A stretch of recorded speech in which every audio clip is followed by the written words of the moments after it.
Look outdoors and you notice the sun's over there. Finally, it looks a little bit more like spring than it does like winter. Thank goodness. It's starting to warm up, and we're starting to see new things, new greenery everywhere. We see light.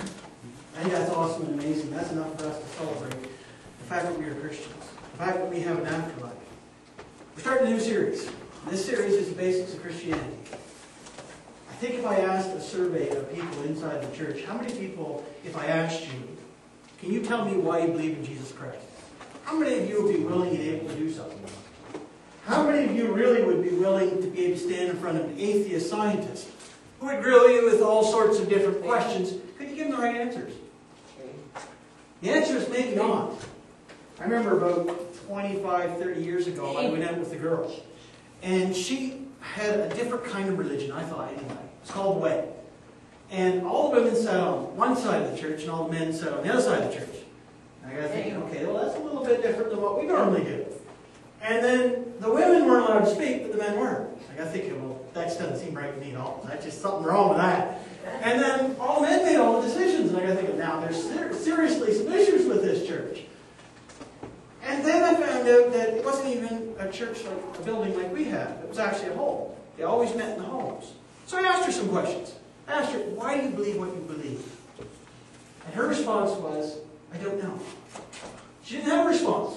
She didn't know why she was following the tradition she was following. She just knew her parents did it, her grandparents did it, the great-grandparents did it, therefore she should do it as well. No idea, no concept. That's very dangerous. Because when an atheist comes up to you and says, why do you believe in Jesus? You tell them, I really don't know, but I'll go get the pastor and the pastor will tell you. That's a very lousy witness. Because the very first thing they're thinking is, you've been brainwashed. That's what I thought of this girl. I thought, maybe you've been brainwashed. How could you not know what you believe in? Why would you not be ready to give a testimony for it?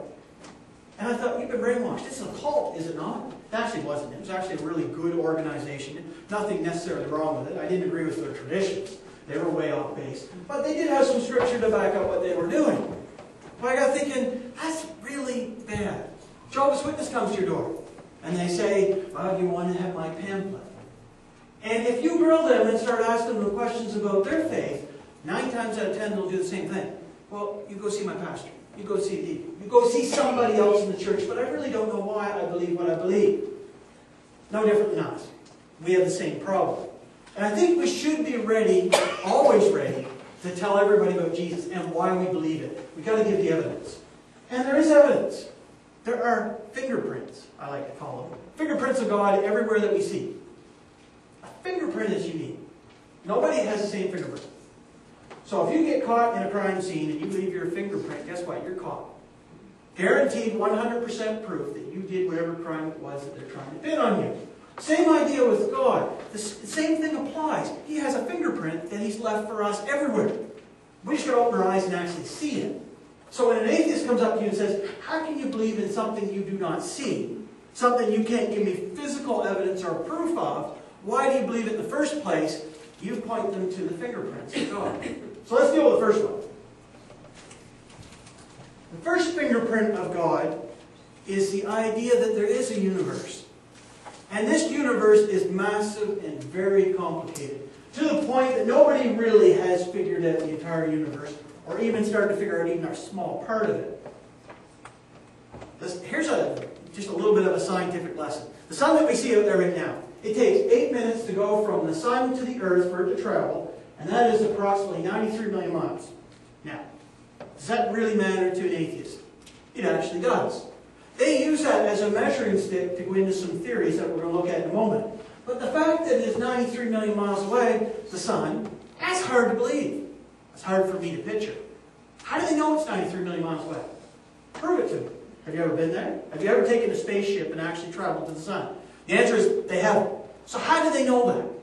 Well, what they did is they took the distance between the sun and the moon, measured it because we had been there, and then they said, how much time does it take for that sun to reflect off the moon and make it to the earth? Using a whole bunch of calculations, they figured out a formula that would say, any star I see in the sky, I know how far away it is. Now, problem with that is, the stars in the sky you see at night are a very long ways away. So much so that when you look at mathematics, we didn't have anything to give you for a unit of measure. Unit of measure is like pounds or inches or feet or something like that. There was nothing there that the scientists or the mathematicians could give you, so they made up a brand new one, and they called it light year. That's how much distance light can travel 1 year. Now, how far is a light year? 6 trillion miles. There's another number that's extremely hard to understand. Let's say you get a salary of $60,000 a year. Okay, let's just pretend. You made it to $60,000 a year, and you decide to go put all your money in the bank. Let's say, I don't know, you live in a rich home and you don't have to spend any of the money. You put it in the bank, it would take you 100 million years in order to make $6 trillion. Mind-boggling. Let's say you jump in your car, and you have great faith in your car staying together. And you jump in and say, I want to travel 6 trillion miles in my car, 1 light year, in my lifetime. Would I have any hope of making it? Not my car I wouldn't, that's for sure. But if you go out 100 kilometers an hour, and if you decide that 18 hours a day you're going to drive in your car and you're going to make that light year, only if you live to be 17 million years old will you make it. Some days you might feel like 17 million years old, but you're not going to make it. That just gives us an idea how big this 6 trillion actually is. Actually, if you look at the United States, their deficit, that's what that's measured in, trillions of dollars. But that's not nearly how complicated this universe is. Because when we look at the universe, it's actually 93 billion of those units I just talked about. So if I look out this way, there's 93 billion of these 6 trillion miles going out this way, this way, this way, and this way, all out from us. It's massive. It's beyond our comprehension. That's why when Job's talking to God, God says to Job, he says, you cannot possibly understand my creation. He says, beyond your ability. If you have an atheist who comes to you as a scientist, ask him, do you really, truthfully understand all the universe? And the answer will be, no. I don't even understand 1% of the universe, because they don't. Now, what does God say about the universe? He says, ultimately, the heavens declare the glory of God. Skies proclaim the work of his hands. Day after day they give you speech. Night after night they display knowledge. There's no speech or language where their voice is not heard. Their voice goes out into all the earth, the ends of the world. In other words, this universe that we have is not French, it's not English, it's not Spanish, it's not Chinese or Japanese. This universe tells you about God every single day in every single language. Whether you are blind or have your sight is irrelevant because you can still hear the universe that's around you. So no one can say, I didn't see this fingerprint. This fingerprint is everywhere that we see. Now, scientists don't like hearing that. Obviously, they're not going to point to this piece of scripture and say, I believe God created the universe. They're going to come up with their own theory. Somehow they've got to explain how this massive thing called the universe exists without God. And here's how they do it. It's called the Big Bang Theory. This is a theory that's been around for quite some time. And its origin actually started with what was the Edwin Hubble. It was his universal expansion theory. And basically what he said was, the universe is expanding. He said, I took a telescope and I looked way out there as far as I could look. And every single night I looked out there.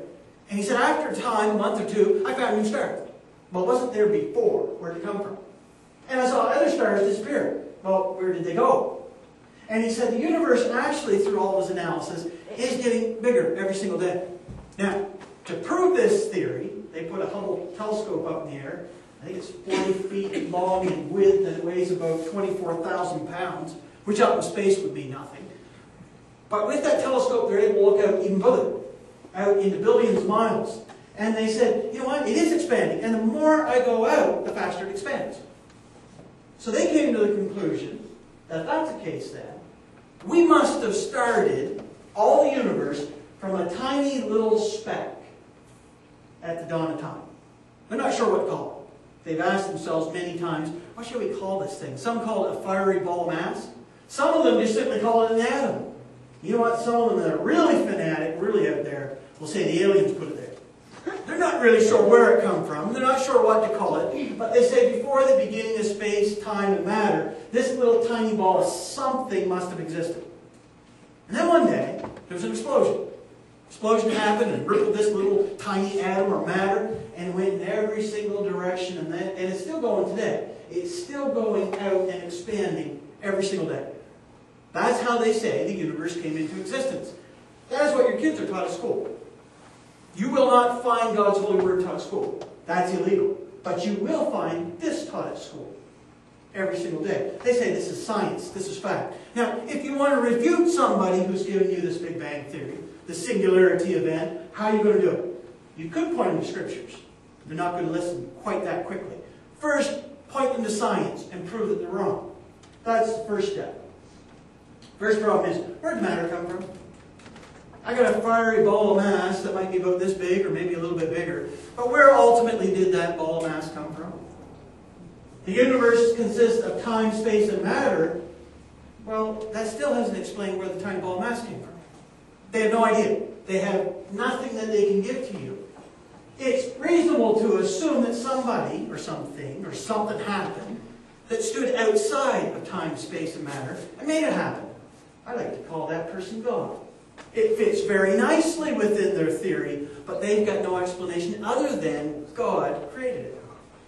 They're stuck with that. The second problem that they have is who caused the Big Bang? Well, if there's nothing else that existed except for this tiny little mass, who caused the bang to occur? Science is very strong in believing cause and effect. If something doesn't cause something to happen, it just simply doesn't happen. So they're stuck in their theory. And that's a point where they don't know what to say. What caused it? Don't know. What caused it? Maybe God caused it. It makes more sense. Matter of fact, Scripture tells us the Alpha and the Omega, the King Eternal, the same God who created the heavens and the earth. This is the God who created the mass, if they want to think of it that way. This is the God who created the light, the sky, the lands, the plants, and the sun and the moon. This is the God who did all that. Much easier to believe in what Scripture says than a scientific theory that proves itself to be wrong.